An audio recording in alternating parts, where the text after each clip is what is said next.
Thank you. Please do be seated.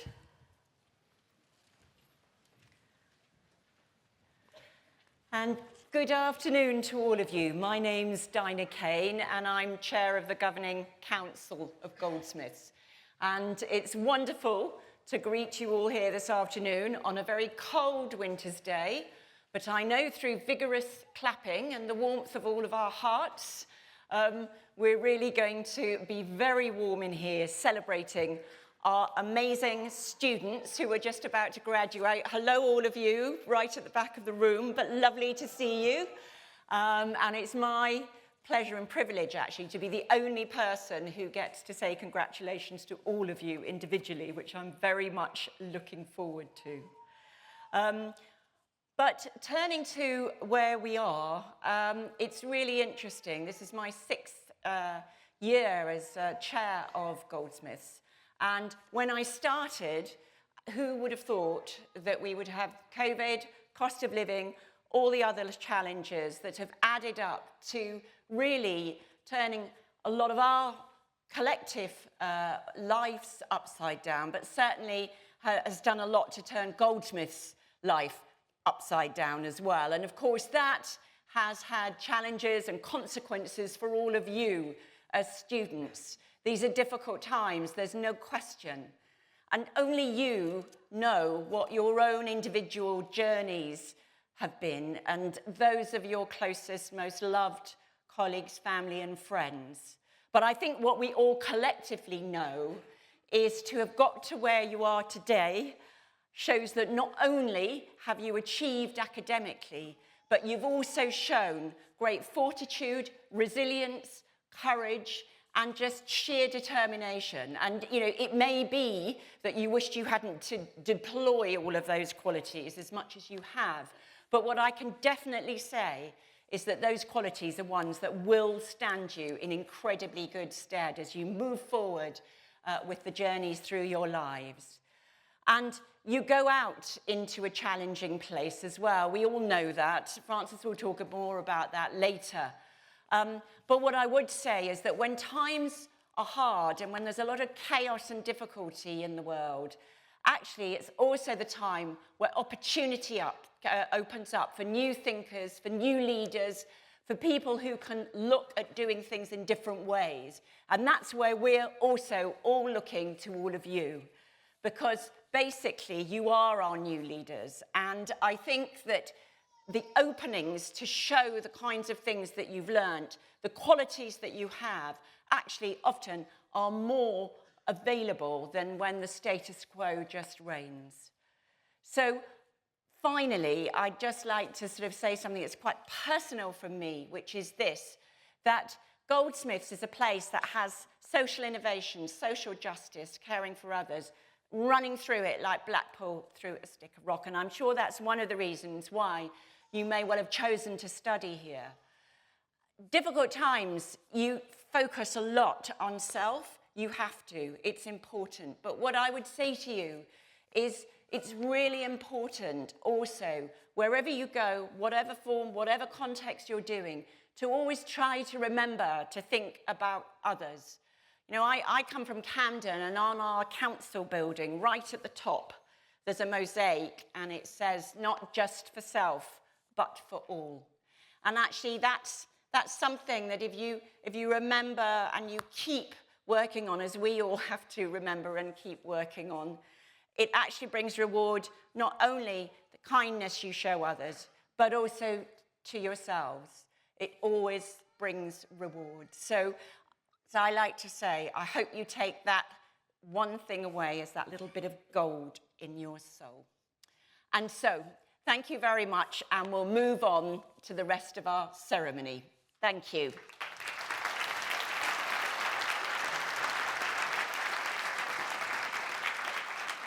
So I now call upon the warden of the college to deliver her address. Thank you, Francis.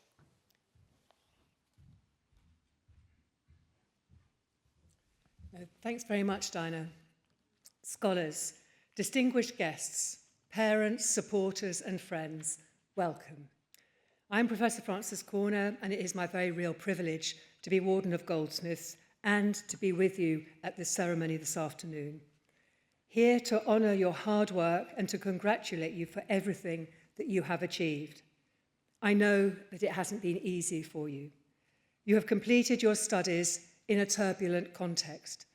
Globally, we have seen brutal, distressing conflict that I know has touched many of you personally. And I want to thank you all across our whole community for the empathy and the compassion that you have shown one another in these difficult times, and for letting these values guide you as we navigate issues closer to home, issues that extend across culture, politics, and indeed into higher education itself. As a community of learners, a community that truly believes in the power of education, we have been forced to advocate for what we do, to defend its value in the face of hostile rhetoric. But we do advocate and we do challenge, because we have no doubt at all about the need for us to nurture talent and the creativity that you all have through higher education, and especially in the arts, the humanities, and the social sciences. What I want to say to you today is that something better is possible, and that you are the ones who can make that something better a reality. Goldsmiths has long been and still is a place where change happens, where we still believe in fairness and in doing what is right, and in using our talents and our skills, our education, to change things for the better. And I know that you will take these values with you wherever your next steps are going to take you. You don't need me to tell you that as a society we are facing real challenges. We cannot ignore the stalling, more than this, the erosion of progress on all forms of social justice here in the UK and further afield. Our pursuit of race justice and commitment to anti-racism here at Goldsmiths and in society as a whole will and must continue. The consequences of the climate emergency, consequences experts have been warning of for years, are being felt closer to home. And it is clear we are moving too slowly, that our government's climate policies and things like COP28 summit last month are not working as they should. But this cannot dissuade us from action. You need to believe that your talents and your energies can make things better, to help us find new ways to explore emerging phenomena, from mass migration to artificial intelligence and socio-ecologies, to help articulate the connectedness of all that we do, and to connect with people like yourselves so that you bring joy and provoke ideas and real solutions. Your time at Goldsmiths means you are uniquely equipped to help us, our society, to move forwards and to help us see the world differently. You have learned alongside tutors and peers who understand what it means to take this broader view, who engage with our community and our local environment with care and respect, who empathise and seek to understand. You have all learnt to be bold, to ask uncomfortable questions, and often you provide us all with uncomfortable answers. For you have learnt an environment that truly values creativity. And make no mistakes, the challenges we face need the creative thinkers and the passionate doers like yourselves if they are to be resolved. Curious people who want to think differently. People who choose to respect, celebrate, and nurture difference, something I'm sure was the reason many of you wanted to study at Goldsmiths in the first place. You came here because you saw something special in what we do and how we do it. You believed that your disciplines, our disciplines, matter, that the arts, humanities, and social sciences, the things we rightly pride ourselves on here at Goldsmiths, are what we need to bring about change and to feel purpose in what we do. That purpose might be creative, it might be social, or it might be political, or perhaps more likely, a combination of all of those. If I think of some of the projects colleagues are working on, we're contributing to fundamental innovations in creative research and development through our CoStar project. We're finding new ways to realise our creative ambitions, sharing them with more people. And we're looking to the next generation by working with the Arts Council England to invigorate creative education in young people. And we see the same drive in the work our alumni go on to do. I'm thinking of people like Raim Alouadi, who founded Yala Hub as a network of immigrants and marginalised communities that support and uplift each other. Or Cecilia Rigoni, who set up the award-winning LGBTQ+ design agency, Studio Lutelsia. They, like the tens of thousands of others in our community of former Goldsmiths students, have used what they have learned to make a difference. As you join them, I would warmly encourage you all to sign up for our alumni mailing list and take advantage of the benefits we can offer you as Goldsmiths graduates. For you never know where the connections you make in this way might take you, or how you might inspire others by sharing your own story and your ideas. The projects these brilliant colleagues and alumni take on speak so clearly as to how creativity can enrich what we do, whether through design, technology, teaching, or social conscience. They are driven by people brave enough to imagine something better and to hope that with hard work, change will come. I see this hope all over Goldsmiths. I see it in our work. I see it in how driven we are to share, how we open doors and break down barriers, whether through initiatives like our Equity Awards or simply in our teaching and learning practice. But most of all, I see it in our people, in my colleagues, and crucially, in you as students and as a graduate community. It is a daring act, this hope of ours, and a powerful one, and I urge you all to take pride in it and to nurture it, in yourselves and in those around you. Congratulations once again, and I wish you all the very best for the future. Thank you.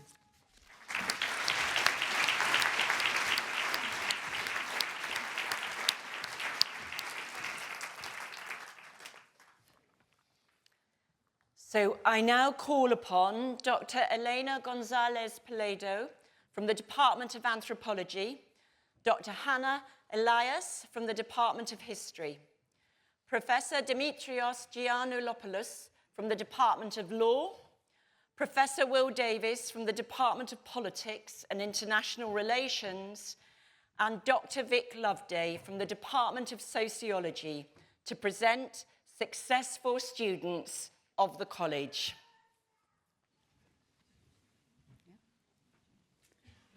Chair, in the name of the University and the Academic Board, I present to you the following members of the college who have been admitted to degrees of the University.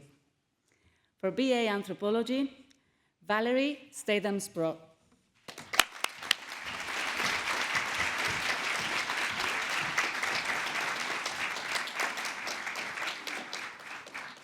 Amy Vade.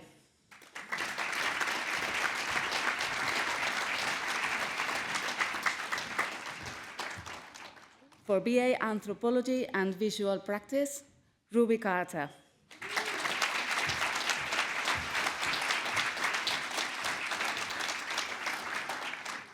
Shireen McCormack.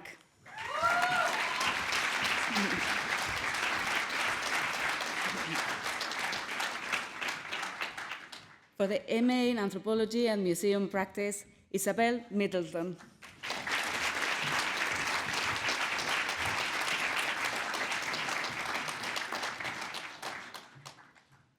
Sophie Isabel Tan.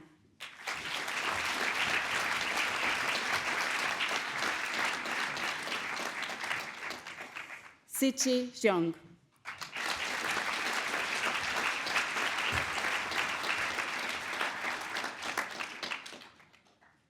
Jia Xiao.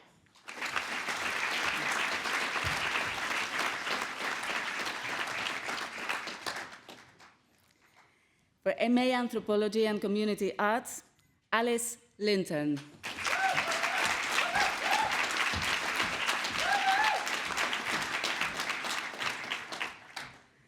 Georgia Little.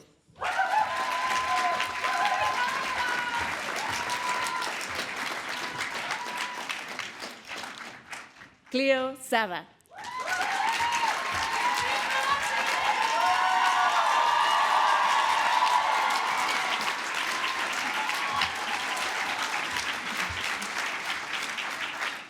Rebecca Zagnop.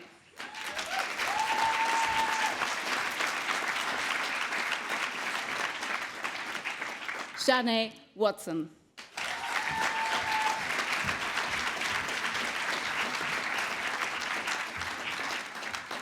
MA Anthropology and Community Development, Sarah Donovan.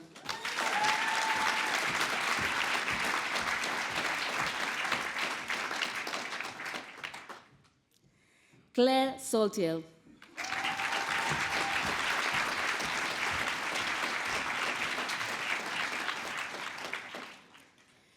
Faith Wachira.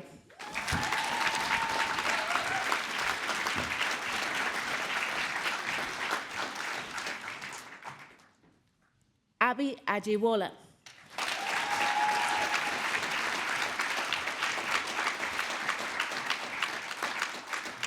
Marcus Leon.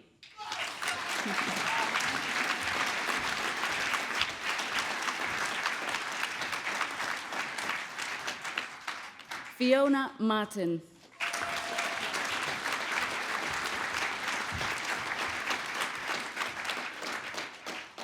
And Rachel Sargent.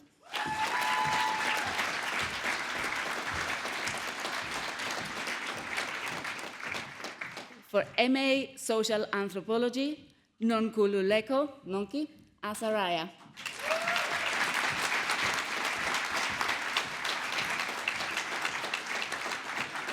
Luis Kamali.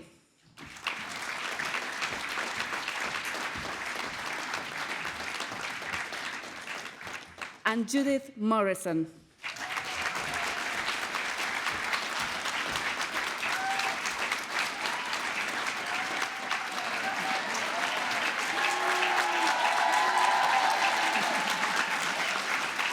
For the MA in Visual Anthropology, Juliana Dintino.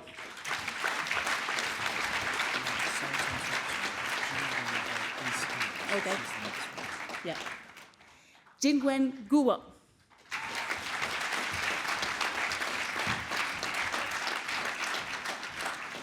Anusha Rai.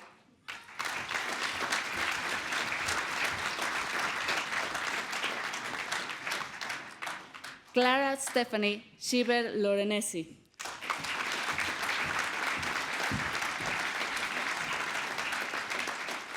And Clementine Vidal.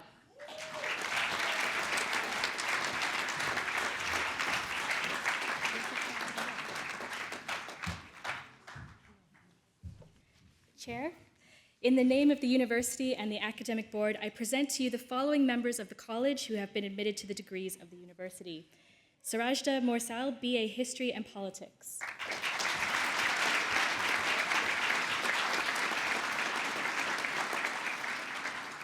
MA Black British History, Salma Barma.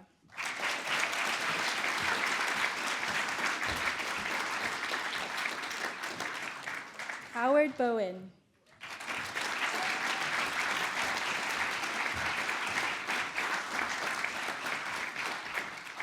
Patrice Gonzalez.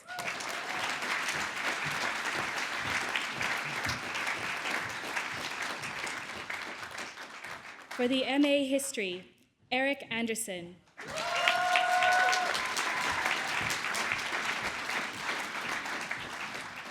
Joanna Drayton.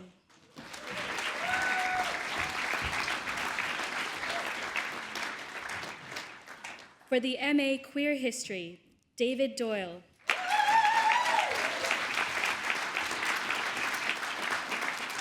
And Grace Goslin.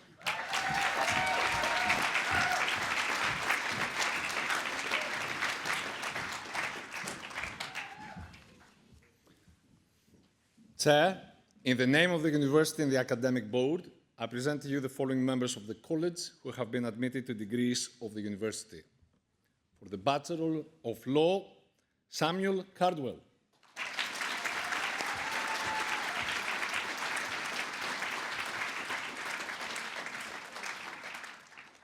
Loretta Casey.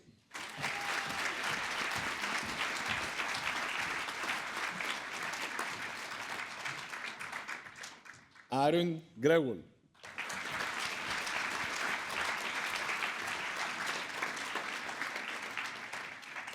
Nandipa Quidini.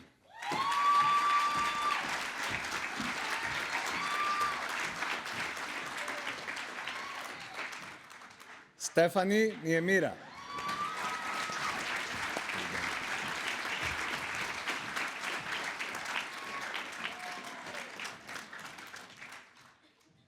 Tandy Oguna Enwoki.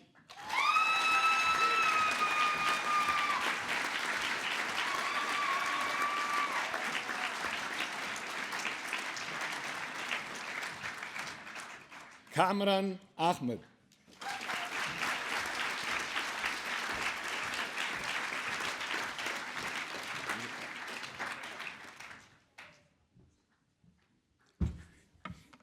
Chair, in the name of the University and the Academic Board, I present to you the following members of the College who have been admitted to degrees of the University. BA Economics, Politics and Public Policy, Mireille Hadzikina.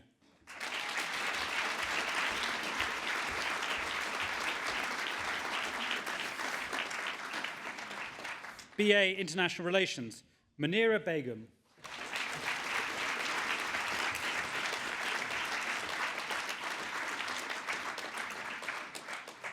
Stephanie Gore-Devlin.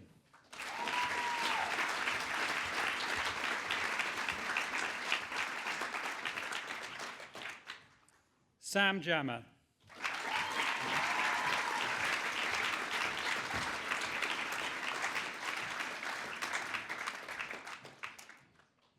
Farhana Kamal.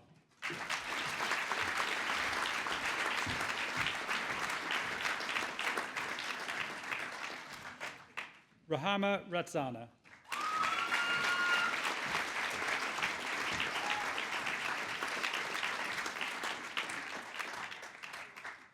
BA Politics and International Relations, Bruno Fernandes Fontau.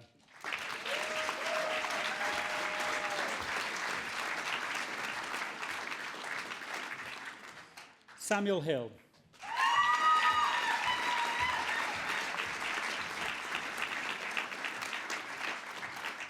Anshika Sugru.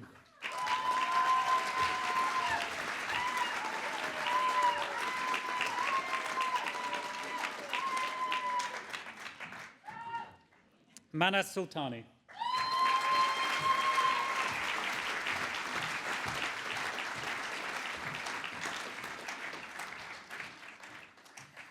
BA Politics, Philosophy and Economics, Archie Briggs-Guerra.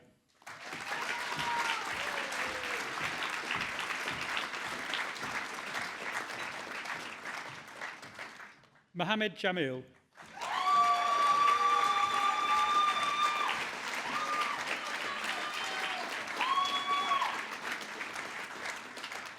Demetrius Krishnan.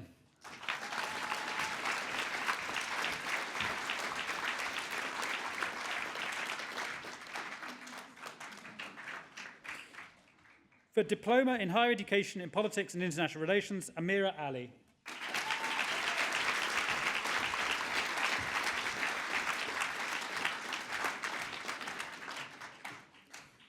MA Art and Politics, Ellen Agnew.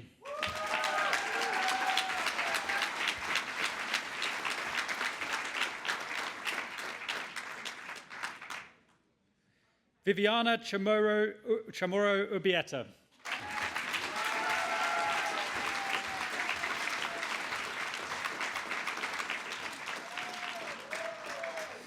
Jack Clark.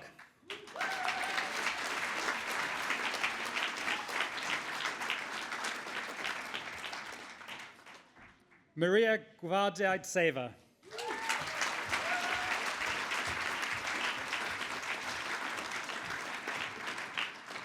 Tessa Kruger.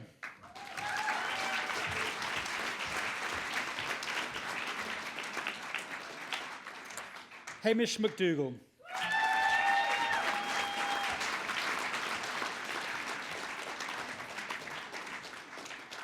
Angus Maguire.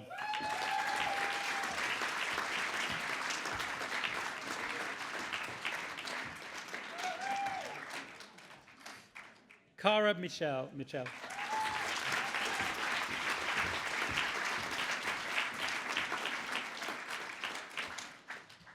Judith Navarro Galindo.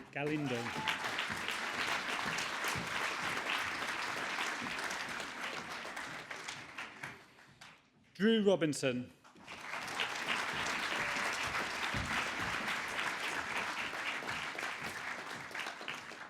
Graciela Wimmer.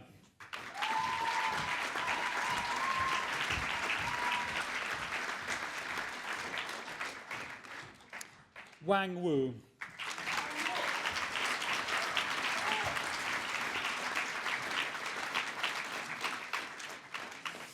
MA Global Political Economy, Fraser Amos.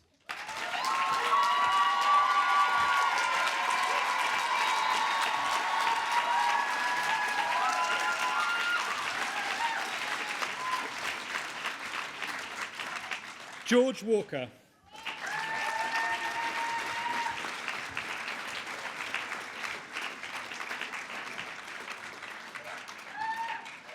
Ronak Abulaban.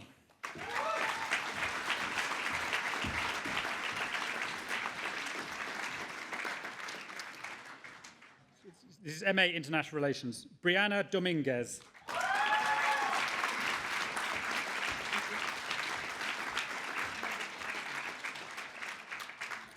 Joanna Marquez Caetano.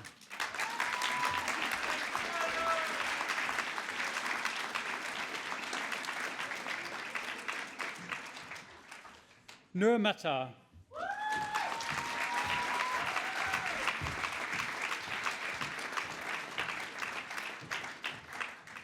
Jordain Osagai.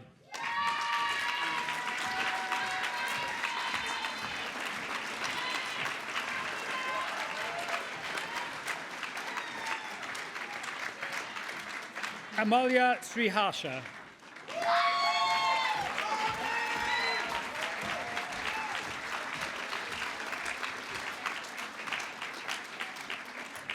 MA Politics, Development and the Global South, Ellen Baker.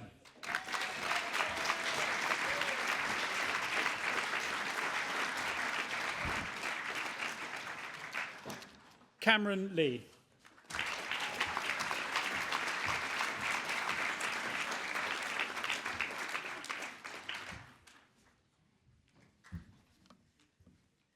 Chair, in the name of the University and the Academic Board, I present to you the following members of the College who have been admitted to degrees of the University. BA Criminology, Masuma Ali.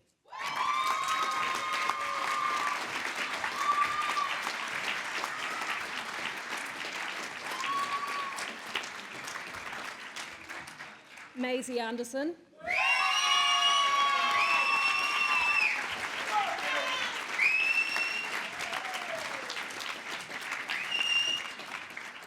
Safiatou Jallo.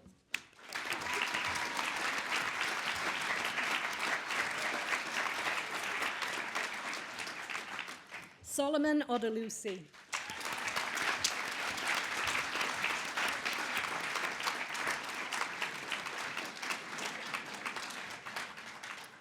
BA Sociology, Wijdan Alazani.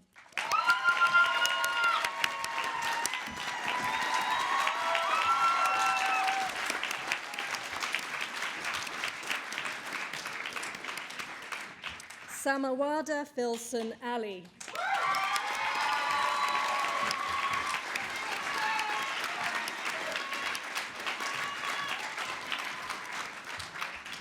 Mona Frankberg.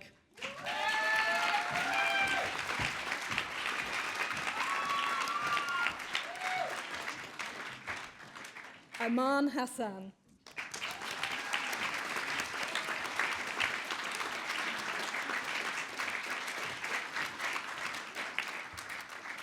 BA Sociology with Criminology, Nahida Begum.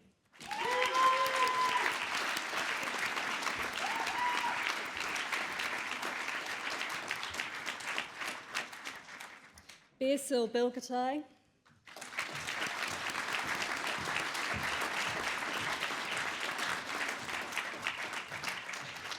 Heba Habib.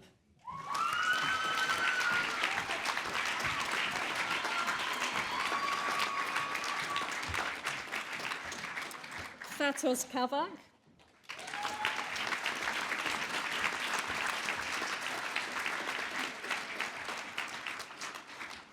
Konakuna.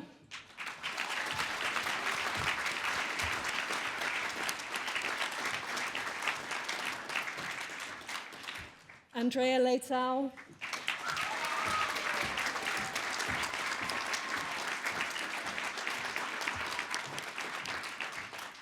Tahmina Hussain.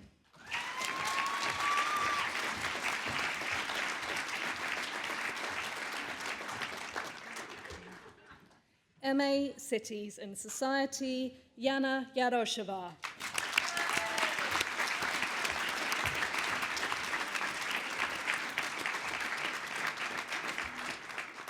Jennifer Pierbudak.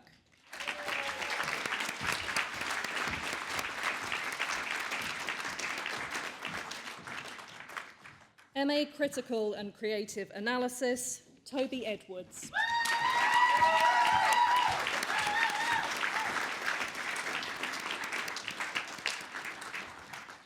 MA Ecology, Culture and Society, Joseph Barraclough.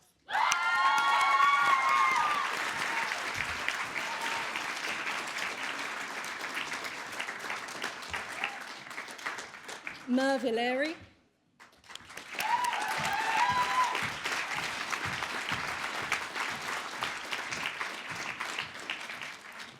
Chris Lapp.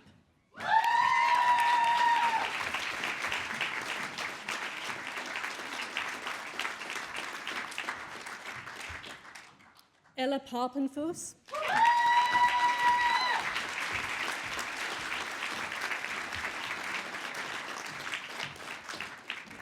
Nicholas Perry Getty.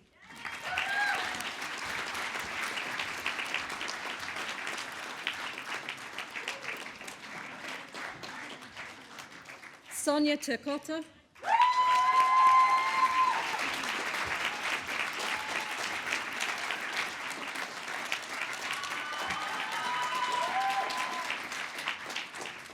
Beatriz Viana de Araujo Sintra.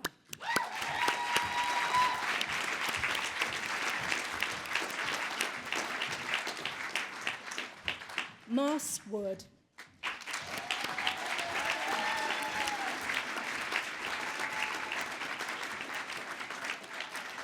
Sadia Zaman.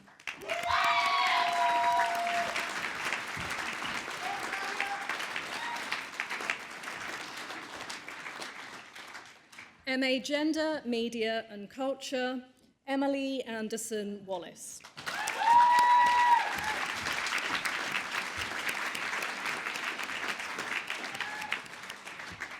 Dilla Aslan.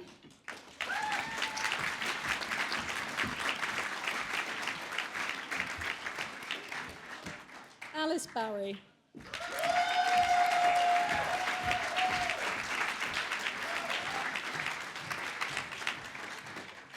Amelia Doncor.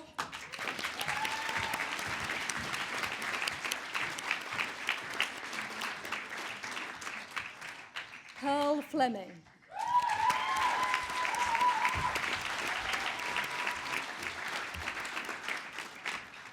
Shangbing Jiang.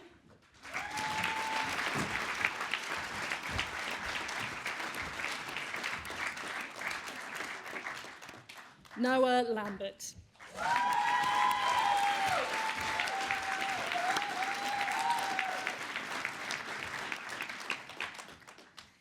MA Human Rights, Culture and Social Justice, Imane Dakak.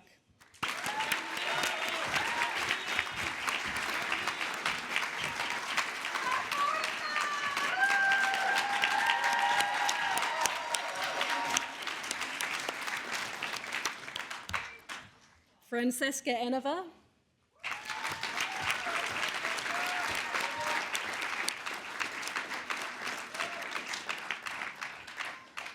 Freya MacDonald Osborne.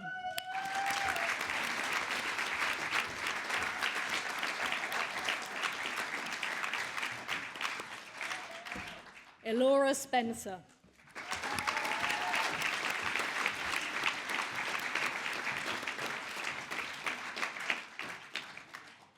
MA Photography and Urban Cultures, Si Lon Chen.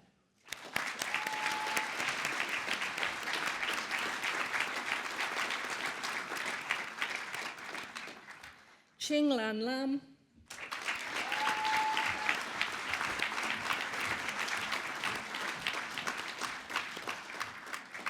Zhong Han Lin.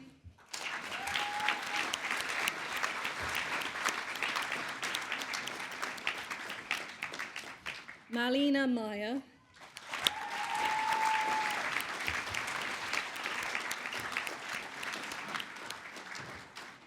Chun Rao,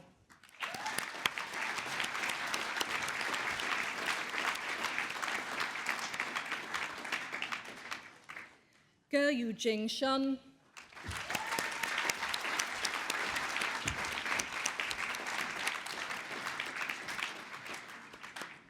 Yue Sheng,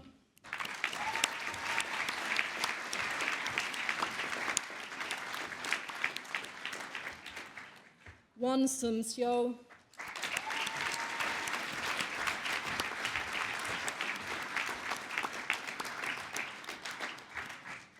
Cheng Lin Sai,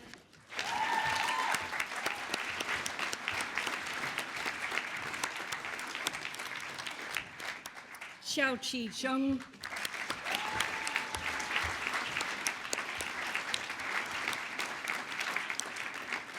Min Wei,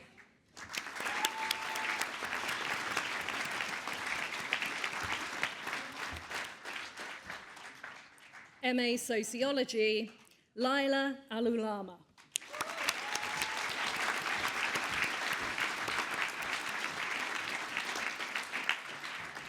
Elizabeth Field,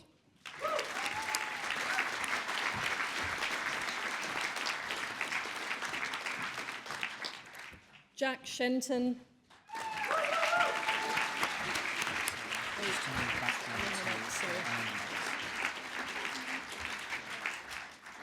Eleanor Knox,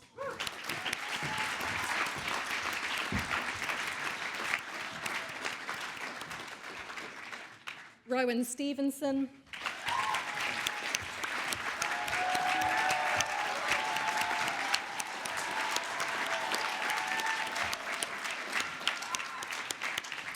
Celine Vine,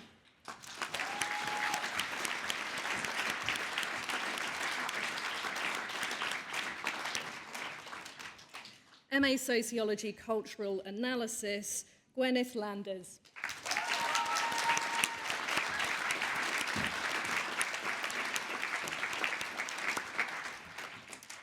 MA Sociology Urban Studies, Tanya Bayer.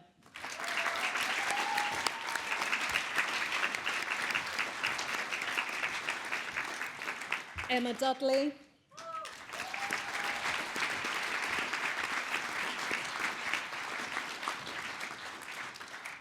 Jennifer White.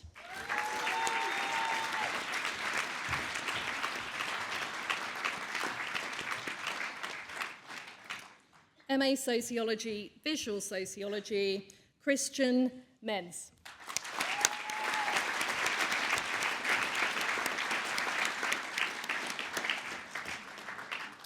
Poppy Maroney.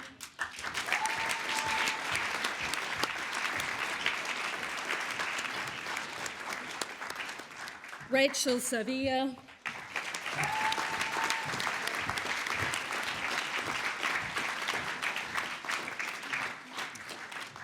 MSc Social Research, Lauren Kennedy.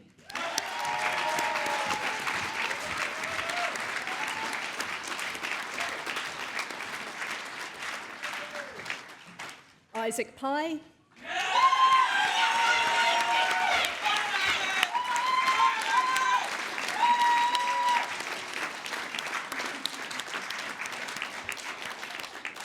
James White.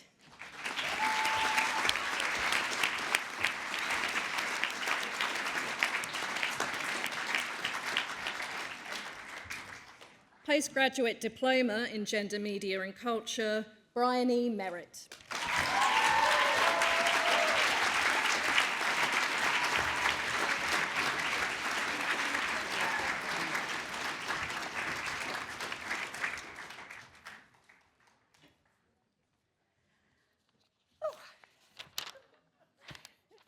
Thank you. That was absolutely lovely. It was great to meet all of you. And now we've come to one of the favourite bits of the ceremony for me, and that is the student orator.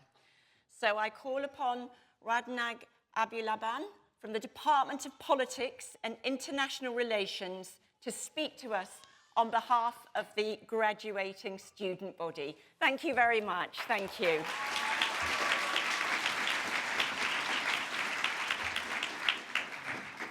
Chair of Council, Warden, and staff of Goldsmiths, honorable guests, parents, guardians, friends, and sponsors. I am honored to stand here today on behalf of all the students graduating. There's a verse in Quran and the Palestinian culture that say, لا يؤمن أحدكم حتى يحب لأخيه ما يحب لنفسه. Meaning, none of you is a real believer until you love for your brother what you love for yourself. I stand here today to congratulate all of you for the achievement you gained. I am proud of each one of you for the hard work, the sleepless nights, the efforts, and your sacrifices this year. Today, we stand not only as graduates, but as champions of determination and dedication. Your accomplishments speak volumes about your commitment to your education and personal growth. You have shown resilience in the face of challenges, and for that, you deserve every bit of celebration and recognition. Be proud for making your dream come true today.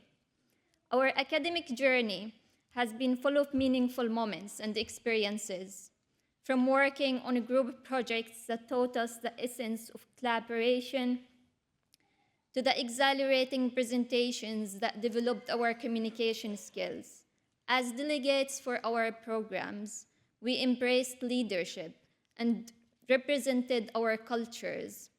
These moments, though they seemed ordinary at times, have enriched us with invaluable lessons that extend far beyond the textbooks and the classrooms.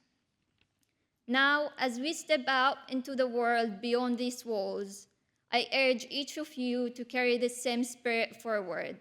Embrace the opportunities that await us with the same excitement and determination that brought us here today. It's our turn to make our mark. Be fearless in your goals and remember that the path ahead might not be always smooth, but it's the journey and the lessons that truly matter. As we move into our respective fields, always believe in yourselves, take risks, be bold, and never underestimate your capabilities. Remember, you are equipped not just with academic knowledge, but with consistency and adaptability that our journey here has ingrained within us. In closing, I dedicate this achievement to the Palestinian children and to all the children in the world that have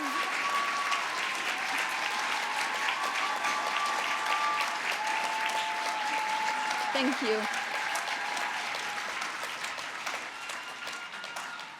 And to all the children in the world that have dreams. To my beautiful mother, who couldn't join me today because she's back home, happy birthday, and I hope this makes you proud. To my fellow graduates, let us treasure the memories we have created together and carry the values instilled in us throughout our academic journey.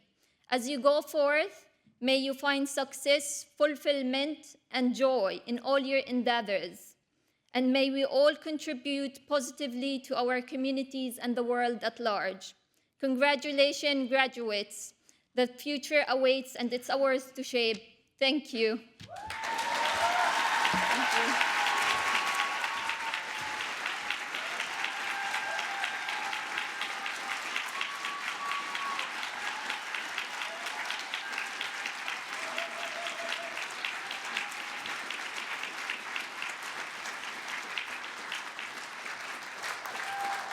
Thank you so much. That was wonderful. Thank you.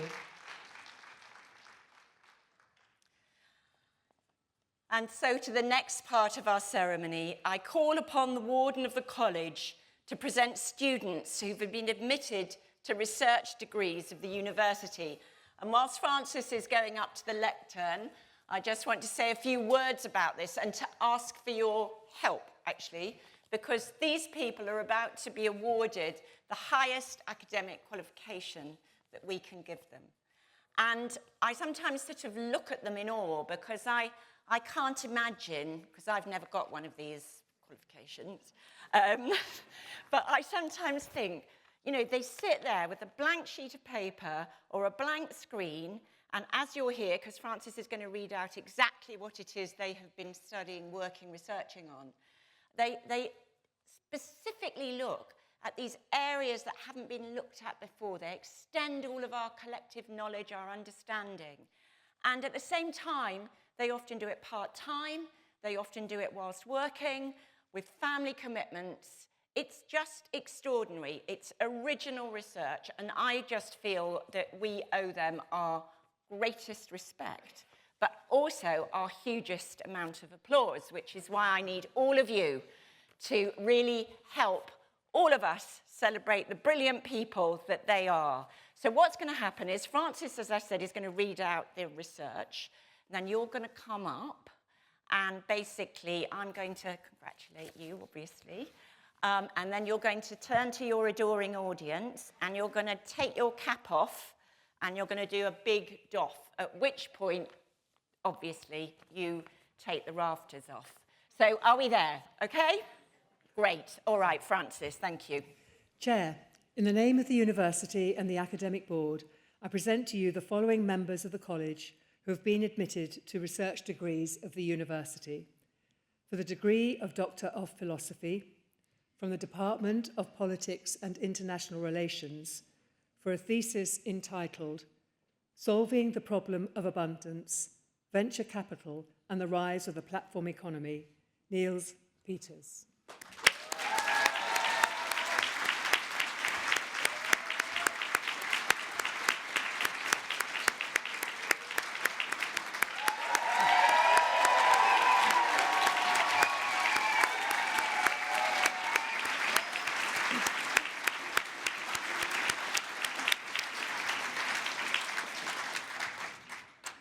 For a thesis entitled Provincialising Degrowth and Situating Bon Vivre, a Decolonial Framework for the Politics of Degrowth, Katharina Richter.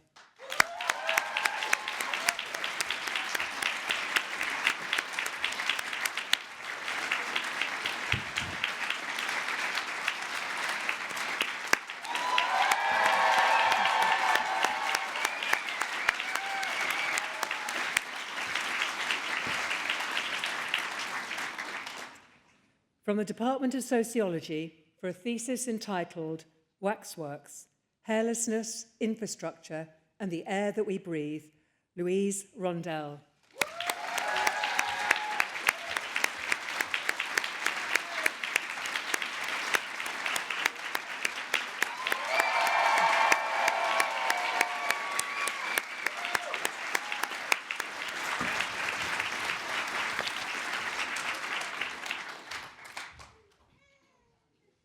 Now we haven't finished because we still have another part of our ceremony, which is our honorary fellowship.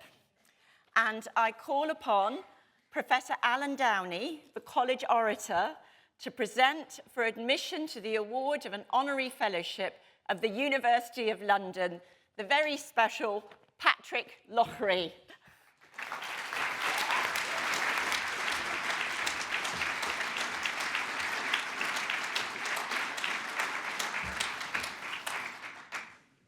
Chair of Council, I present to you Patrick Lochary for admission to the Honorary Fellowship of Goldsmiths. After a career in broadcasting stretching back over a quarter of a century, culminating in his appointment as Director of Nations and Regions, with responsibility for all programmes in Scotland, Wales and Northern Ireland, and for all regional and local services in England, including 40 local radio stations. In 2009, he became the 12th Warden of Goldsmiths, leading the college through the difficult decade for higher education following the coalition government's decision to triple the cap on undergraduate tuition fees to £9,000 a year, which led to a series of mass student demonstrations in the autumn of 2010. Despite protests at Goldsmiths and student occupations of Deptford Town Hall, Pat's championing such initiatives as the Goldsmiths Prize for Fiction at its most novel, the Goldsmiths Centre for Contemporary Art, the Institute of Creative and Cultural Entrepreneurship, the Institute of Management Studies, and the Department of Law, we've seen students graduate today, meant that his 10-year wardenship was a decade of exceptional innovation and the return to significant investment in infrastructure after a period of relative neglect. Born at a mother and baby home for unmarried mothers in the Republic of Ireland, Pat was adopted by kind and loving parents in County Donegal. He attended Loreto College, Milford, before reading contemporary history at the University of Ulster in Coleraine. On graduating, he trained as a teacher in history and English before winning a doctoral research fellowship, which enabled him to cross the Atlantic to enroll as a PhD student at Trent University, Peterborough, Ontario. He returned to Northern Ireland to marry his fiancée, Patricia. They've been together ever since. He then taught the Irish language and history for 6 years at St. Combs, Draperstown, before going on to produce educational programmes for the BBC. On applying for the post, one of his referees was Seamus Heaney, then a member of the English department at Harvard University. He recommended Pat without reservation, insisting, and I quote, that he was eager, informed, unselfish, capable, astute, hard-working, without calculation, not gullible, non-sectarian, a precious kind of person. The poet Paul Muldoon, who worked in a nearby office, was one of Pat's colleagues at the BBC, and he retold Celtic legends for Pat's educational programmes, as did another poet, Michael Longley, while Liam Neeson provided the narration on occasion. They were not the only well-known Irishmen with whom Pat was on friendly terms while working for the BBC in Northern Ireland. He was once nearly arrested, along with Seamus Heaney, Seamus Dean, Brian Friel, and David Hammond, when he recklessly offered to be their driver. All the cars stopped at traffic lights in front of Queen's University, Belfast, except for my Ford Fiesta, Pat recalls. Some illustrious names were nearly taken. Big men squeezed into a small car. Pat became head of educational programming in 1988 and head of programs 3 years later, before being appointed the first Catholic controller of the BBC in Northern Ireland in 1994. He was therefore in charge of broadcasting in Northern Ireland at a crucial time, when during the negotiations leading to the signing of the Good Friday Agreement in 1997, the BBC was seen as central to building good cross-community relations. Pat explains that his official title, Controller Northern Ireland, turned out in practice to be something of a contradiction in terms, and that David Trimble, the inaugural First Minister of Northern Ireland, and Peter Mandelson, the Secretary of State for Northern Ireland, each made several attempts to get him sacked. In 2000, Pat moved to London when Greg Dyke took over from John Burt as Director General of the BBC, succeeding Mark Thompson as Director of BBC Nations and Regions as part of a major restructuring of the corporation. In his new role, he assumed responsibility for the BBC's television, radio and online programmes, in addition to becoming a member of the Executive Committee, which is responsible for delivering the BBC's services in accordance with the strategy agreed by the BBC board and for all aspects of operational management. As well as the digitisation of all news and content production, Pat's editorial highlights include Doctor Who, Torchwood, God on Trial, Murphy's Law, Tribe, Still Game, Facing the Truth, and Inside Out. He also played a leading role in the controversial initiative to move part of the BBC's national operations out of London to Salford Quays, now Media City UK in Greater Manchester, pointing out that the organisation I joined in 1984 spent 80% of its income, which it gathered democratically across the whole UK, where only 20% of the population lived, here in London. That cannot be defensible, he said. Having, in the words of the then Director General, Mark Thompson, played a critical part in laying the foundations for the BBC's editorial successes and creating a compelling vision of the future, Pat was intending to stand down as Director of Nations and Regions at the very time that Goldsmiths was looking for a new warden. The then chair, Christopher Jonas, suggested to Council that as Goldsmiths had much in common with an arts organisation, it might benefit from the leadership of someone with a proven track record in arts management at a senior level in an organisation such as the BBC. So the headhunters were asked to look at anyone who reported directly to the Director General. Pat wasn't looking for a job, but as Christopher Jonas told me, he was interested enough to come to the college to have a look. Pat spent 3 days mooching around Goldsmiths incognito. A benign old gent, Christopher's words, wandering about, chatting to people, sitting on benches, drinking tea and overhearing student conversations, judging whether he thought Goldsmiths a place where he would be happy and where he could build on an essential culture by bringing his own experience and skills to bear. Little wonder then that the consummate wicket roller turned out to be a proper steward of the unique higher education institution that is Goldsmiths. And I'd like to end on a personal note.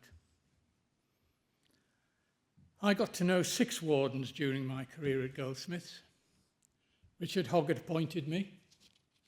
Under Ken Gregory, I was the last Dean of the Faculty of Arts and the first pro-warden. When I retired in 2017, Pat was warden. He kindly asked me if I would continue as college orator, and I agreed. And I'm glad I did, because it means I'm here today to present him. And because for many reasons, Pat was a special warden, but I want to name 2 in particular. First, he enjoyed the luck of the Irish. To channel another great Irish writer, the satirist Jonathan Swift, as a consequence of what the poverty of our language forces me to describe as the coalition government's higher education policy, Goldsmiths had never been as flush as it was in the second decade of the 21st century. This meant that at last the college was able to invest in its infrastructure with all that means, as far as the student experience is concerned. Second, and I think even more important, Pat possessed a rare quality not shared by all his predecessors as warden. He inspired immense loyalty amongst his staff. Regardless of whether you're with him in a crowded room or speaking tete-a-tete, he makes you feel as you are the only person that matters. It's a great gift. Chair of Council, I present to you Patrick Lochary for admission to the Honorary Fellowship of Goldsmiths.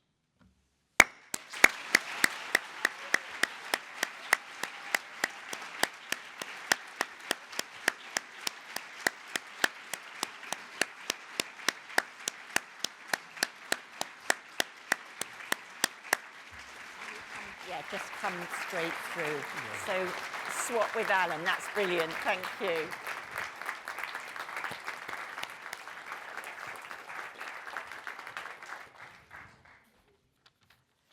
So I now call upon Patrick Lochry to deliver his address. It won't be as long as you think, I promise. I was at an event once and the speaker, after an embarrassing session like that, she said, I'm so sorry my parents weren't here to hear that because my father would have been pleased and my mother might have believed it. None of that happened because of any plan that I ever had.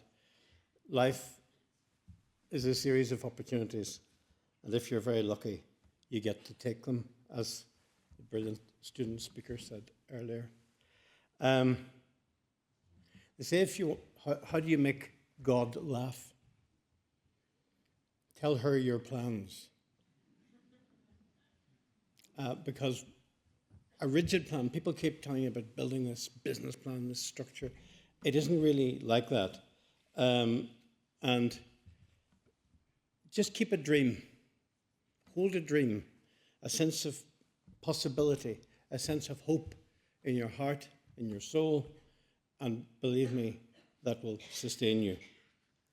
I'm always deeply uneasy about praise, as you probably gathered as I stood there. However, 9 years in Goldsmiths and decades in the BBC meant that I was largely untroubled by that difficulty, as Francis knows well. Now, here I am in that elegiac, obituary moment of my life. They say there are 3 stages in a person's life: youth, middle age, and you're looking very well. I've had a few of those this morning. Entirely unconvincing.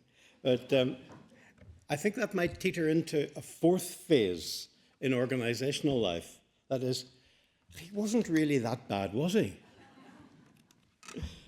There is nothing confident young people want less than advice from some old guy with a strange accent. But there is a convention about occasions like this, so please indulge me. Keep that essential inner sense of possibility, of self-belief, of hope. It will sustain you in the hardest times.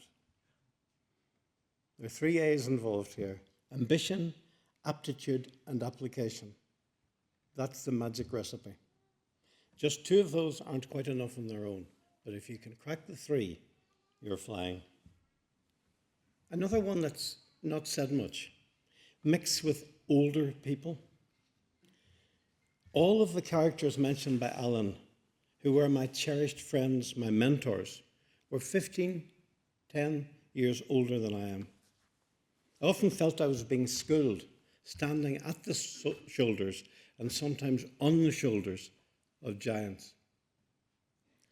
Brilliant people are often difficult, eccentric, and demanding, but boy, do they repay your respect.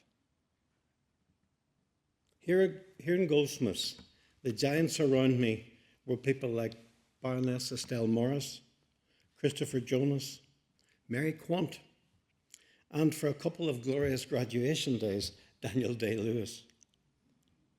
And then there were our own senior professors, who, like Alan, I asked at the outset to keep me right as warden, because this was a whole new world to me. They did their best. We all work here, of course, in the formidable shadow of Richard Hoggart. That reference to older people is a bit of a push in a different direction. So please avoid the constant echo chamber of your own generation, of people who read, consume, and think all the same stuff as yourself. Engage with older people and learn from their experience. Experience is, after all, just another name we give our mistakes. And go find a giant or 2. They are worth spending time with. With that sense of hope, grab whatever chances come your way. You never will regret your failures, the stuff that didn't work, but boy, do you regret the chances that you failed to take. The times you were too cautious or even too cowardly to take a moment. The great actor Tim Spall said at this lectern, actually, that boredom is the great friend of any creative. He himself learned to act watching older people walking around his tower block council estate. He learned to imitate their every movement, and that's how he built his characters. So, occasionally, be offline. The word of 2024, apparently, the new word, is FOSO, which you know better than me. It's fear of switching off. Lest something would happen or be said about you or concerning you that you couldn't possibly miss. Try and feed your creative lives by reflection, thought, and inward self, not with the noise in your head or on your laptop. And another line that has been with me for a long time, but which I believe to be precious.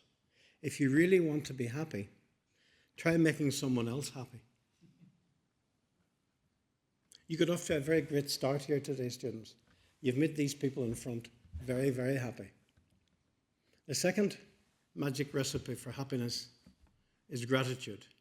So I'm going to ask, if Francis doesn't mind, all of the students graduating here today to stand up and at the top of your voices and stomping your feet in a good Goldsmiths way, say thank you to all the people here who've supported you on the journey to this great day. Please stand up and please applaud.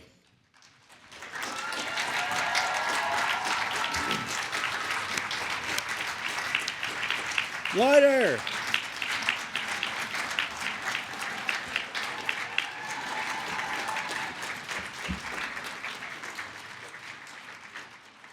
No, thank you.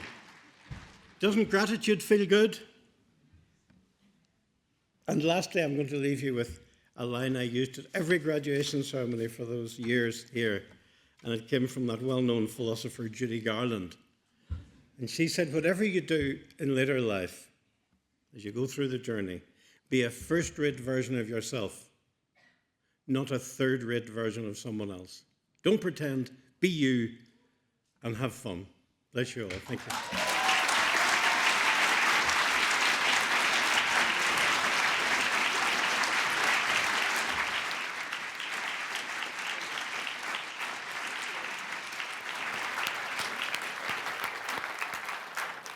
Thank you so much, Pat. Thank you. And now it is the end of our ceremony. Pat actually sort of has done half the applause round. We like applauding each other at Goldsmiths. It's really important. Because what I was going to say was that at the beginning, basically, I was talking about us all being here for you. You've brought us together for a really heartwarming, life-affirming afternoon. And I won't repeat what Pat's just said in terms of you going forward and doing so well with your lives. We wish you much, much luck. What I was going to say was actually, I think there's a lot of people that have got us here today to where we are. We've got the people who've organised the event, we've got the band, we've got the amazing staff, we've got all of you, obviously, who we're celebrating, and all these wonderful people who've come to celebrate with you. So I think we should all now just jolly well clap each other, and then I'm going to end the ceremony. Okay, thank you very much. Thank you. Thank you, band. Thank you so much. Thank you. And so I would ask you to stand, please, and I declare this ceremony for the presentation of graduates closed. So up we all go, and then off we go to celebrate. Thank you.